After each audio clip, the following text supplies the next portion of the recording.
हमारे साथ हैं स्वामी ओंकारानंद जी, जो आसाराम के समर्थक हैं। वो अभी भी नहीं मानने को तैयार हैं कि नारायण साईं भाग रहे हैं, पुलिस उनके पीछे है और हम नंबर दिखा रहे हैं सूरत पुलिस की। तो ओंकारानंद जी, आपको लगता नहीं कि जितनी फजीयत होनी थी हो गई? जो तमाशा पहले आसाराम ने किया गिरफ्तारी से पहले, लेकिन फिर भी वो अरेस्ट हो गए इंदौर में तमाम तमाशे के बाद, अब ये 9 दिन से 10 दिन से भागे भागे फिर रहे हैं। क्या इसकी जरूरत थी? और इससे ये लगता नहीं कि उनके मन में चोर है और वो अपने बचाव के लिए सब कर रहे हैं? जी अंजुम जी, ऐसा होना नहीं चाहिए था। उन्होंने भी वही कृत्य करके ये दर्शाया है कहीं ना कहीं पिता के द्वारा नाना प्रकार के जो मीडिया के प्रति और उस पीड़िता के प्रति ये भाव रहा कि वो गलत थे और मीडिया भी गलत प्रचार कर रही है, कहीं ना कहीं गलत हमारा प्रदर्शन करा रही है। तो कहीं ना कहीं नारायण साईं ने ये करके और बहुत चोट पहुंचाई है धर्म युक्त व्यक्तियों के प्रति भी और समाज के प्रति भी। उनके समर्थक भले ही अभी भी जो स्टूडियो में बैठे हैं या नहीं मानने को तैयार हो रहे हैं, लेकिन स्पष्ट तो स्पष्ट है कहीं ना कहीं उनका भागना बार बार एक दहशत फैला रहा है लोगों में, समाज में भी, कि संतों में ये भी एक, अगर उनको संत मान करके और उनके समर्थक मतलब संतों की ये भी कैटेगरी है जिसमें आसाराम और नारायण साईं महिमा जी, मैं वही कह रहा हूँ कि संतों की महिमा क्या ऐसी भी होती है क्या? सब शीतल नहीं त्यागई नीति, सरल स्वभाव सबई सन प्रीति। कहीं ना कहीं शीतलता और पवित्रता, निश्चलता और निर्मलता ये संतों की वृत्ति होती है। और अगर इसमें कहीं कमजोर वो दिख रहे हैं तो कहीं ना कहीं उनके ऊपर जो आरोप लग रहा है वो वैसे ही सिद्ध करते चले जा रहे हैं, स्वतः ही सिद्ध कर रहे हैं। सुनिए, स्वामी जी ने 4 बातें करेंगे।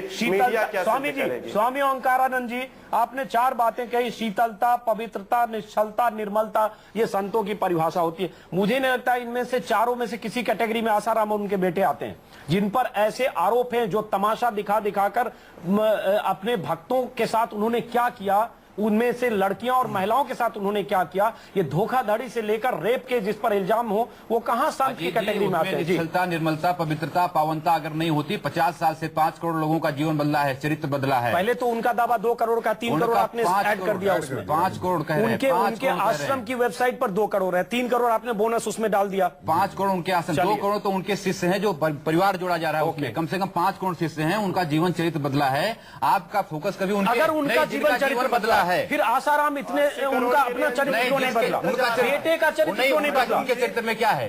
उनके कुछ साबित हुआ अभी तक? कुछ साबित हो जाता है क्या? 8-10 केसों में आरोप, सिर्फ 8-10 केसों में आरोप साबित अदालत में सिद्ध होना चाहिए। हाँ जी, तो अदालत को आप काम करने दीजिए ना। हम काम करने दे रहे हैं। नहीं, क्यों टांग अड़ा रहा है पुलिस और अदालत के काम में? वो जाके, जी आप कुछ प्रेशर में काम नहीं कर पा रही है, जाके सामने करे, पुलिस प्रेशर में काम नहीं कर पा रही है। अगर आसाराम जी इतने ही सही हैं, जब लाई डिटेक्टर टेस्ट की बात हुई थी तो आसाराम जी ने साफ मुकर गए थे कि मैं लाई डिटेक्टर टेस्ट से नहीं गुजरना चाहता। अगर अपने मंच से जो सांच को आंच नहीं का प्रवचन करने वाले, इतनी जनता को सरलता सुगमता का पाठ पढ़ाने वाले, जब उनके सामने यह बारी आई कि उनके सामने उन्हें सच की परीक्षा से गुजरना पड़ा, तो वो उससे पीछे हट गए। बल्कि जिन्होंने आरोप लगाया है, अगर उनकी बात करें, उन्होंने कहा कि हम लाई डिटेक्टर टेस्ट से निकलने से उनसे एग्री करते हैं, तो इसके सामने साफ पक्ष हो जाता है। स्वामी जी, इससे साफ अभी हमारे सामने रेखा जी हैं, वो थोड़ा सा जानती हैं, कोर्ट लाई डिटेक्टर को मानती कि नहीं मानती है? वो अपराध की मानसिकता बढ़ती है, वो अपराध की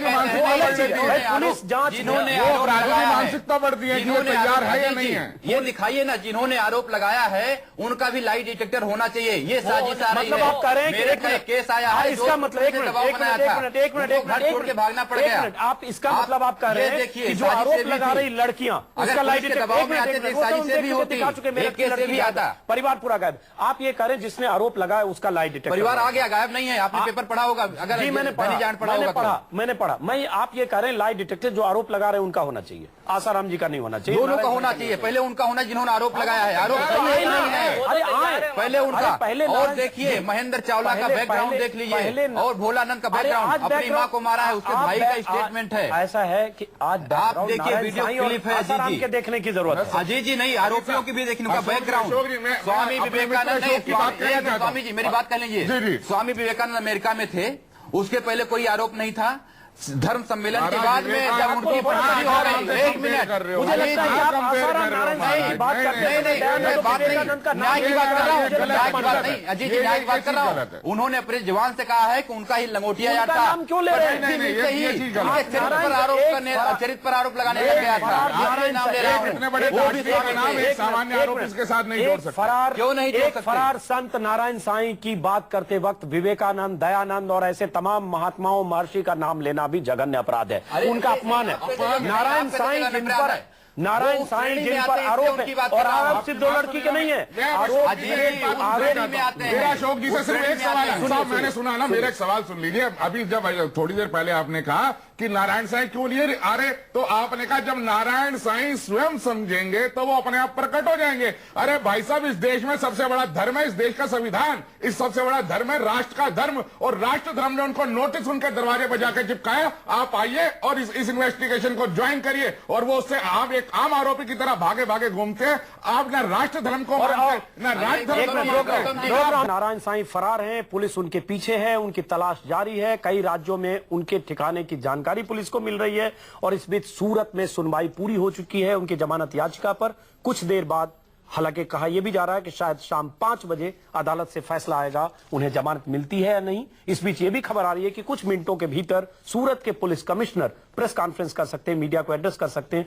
और कुछ जानकारियां दे सकते हैं। हमारी नजर उस पर रहेगी, और जैसे ही सूरत के पुलिस कमिश्नर अपनी बात रखेंगे हम आपको वहां ले चलेंगे। लेकिन एक बार लौटते हैं स्टूडियो में, कई मेहमान हमारे साथ हैं। हम लगातार नारायण साईं क्यों भाग रहे हैं, एक साधु संत जो आसाराम के बेटे हैं वो क्यों फरार हैं, क्यों पुलिस को उनकी तलाश करनी पड़ रही, क्यों अलग अलग दिन अलग अलग मोबाइल और दर्जनों सिम कार्ड का इस्तेमाल करके पुलिस को झांसा देने की कोशिश कर रहे हैं, क्यों पुलिस के सामने नहीं आ रहे? क्या उनके मन में ये चोर है कि उनके खिलाफ पुलिस के पास इतना सबूत है कि उनका बचना मुश्किल होगा, इसलिए सिर्फ अदालत से राहत का इंतजार कर रहे हैं, और जब अदालत से जमानत याचिका खारिज होगी तो क्या तब भी सरेंडर करेंगे? रेखा अग्रवाल एडवोकेट हमारे साथ हैं। रेखा जी, पहले तो सूरत से अगर कुछ देर में उनकी जमानत की याचिका खारिज होती है, जो कहा जा रहा है शायद 5 बजे कोर्ट का फैसला आएगा, तो उनके पास क्या विकल्प है?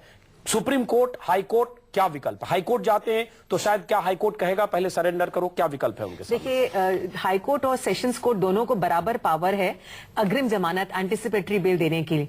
और नारायण साईं ने अभी सेशंस कोर्ट के अंदर लगाया है, अगर वो रिजेक्ट हो जाती है तो वो हाई कोर्ट के अंदर भी लगा सकते हैं। अब रिजेक्ट होने के बाद उनको पहले सीधा हाई कोर्ट में ही अब जाना पड़ेगा, वो सीधा सुप्रीम कोर्ट नहीं जा सकते हैं। हाई कोर्ट के अंदर जाते हैं, अगर उनकी जो एप्लीकेशन है मंजूर हो जाती है तो वो बात तो अलग है कि उनको जमानत मिल गई। अगर नहीं होती है तो एक कंडीशन, या तो कोर्ट आउटराइट रिजेक्ट कर देगी, आउटराइट उसको खारिज कर देगी। दूसरा हो सकता है कि कोर्ट ये कहे कि आपकी जमानत की दरखास्त को तब सुना जाएगा जब आप तफ्तीश को ज्वाइन करें, और उसको ज्वाइन करने के लिए आपको सरेंडर करना पड़ेगा, पुलिस के सामने पेश होना पड़ेगा। तब हम आपको अभी इंटरिम बेल देते हैं आपका आचरण देखने के लिए कि क्या आप सरेंडर होते हैं, क्या आप इन्वेस्टिगेशन को ज्वाइन करते हैं, पुलिस का सहयोग देते हैं। अगर आपका आचरण सही रहा और पुलिस के साथ अपने कोऑपरेट करा तो आगे जाके देखेंगे कि आपकी अग्रिम जमानत की जो दरखास्त है उसको कंफर्म करना चाहिए कि नहीं करना चाहिए।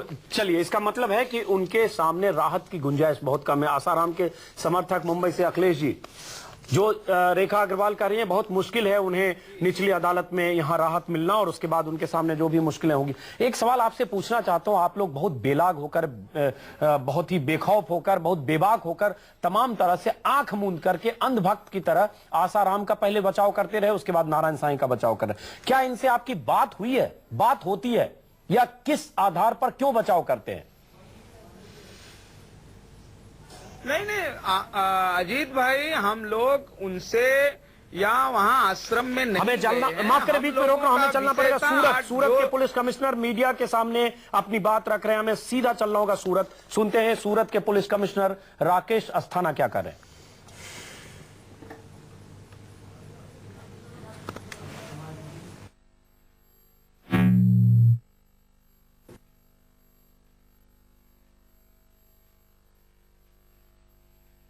चलिए, कुछ तकनीकी खराबी है, उनकी आवाज नहीं पहुंच पा रही हम तक। जैसे ही उनका ऑडियो ठीक होगा हम आपको सुनाने की कोशिश करेंगे। राकेश अस्थाना, सूरत के पुलिस कमिश्नर, मीडिया के सामने है, क्या कुछ कर रहे हैं। लेकिन हम वापस लौटते हैं अखिलेश तिवारी के पास, जो सवाल हमने उनसे पहले पूछा था।